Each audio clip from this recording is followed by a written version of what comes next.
Bienvenue à tous dans ce dernier épisode consacré à l'histoire passionnante de François Ier et Françoise de Foix.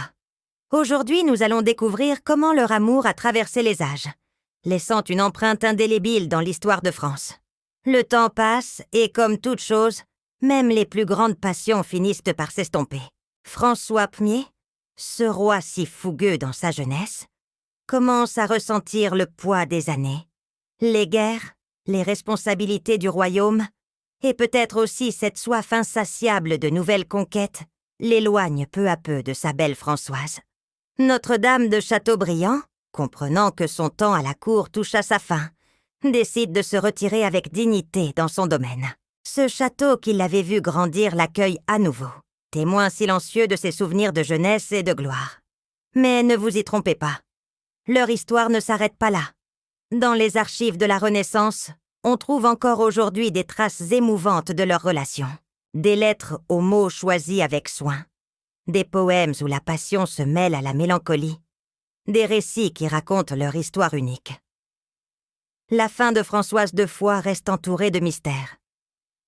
Certains chroniqueurs de l'époque, peut-être trop friands de drame, ont prétendu qu'elle aurait succombé à la jalousie meurtrière de son époux.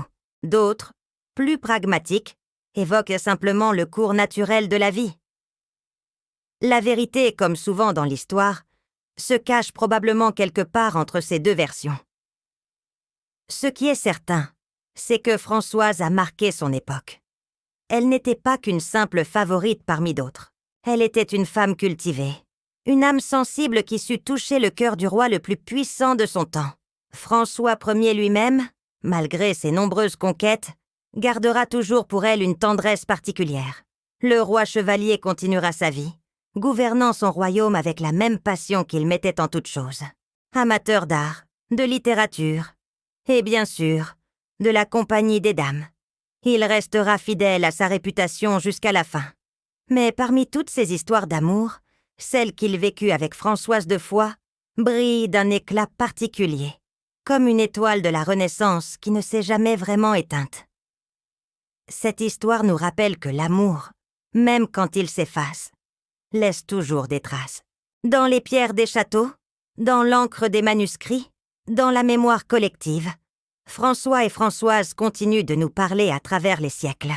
Si vous avez apprécié cette série sur cette histoire d'amour royal, n'oubliez pas de vous abonner à la chaîne et de partager la vidéo. Vos commentaires sont toujours les bienvenus. Et je vous donne rendez-vous très bientôt pour de nouvelles aventures dans l'histoire de France.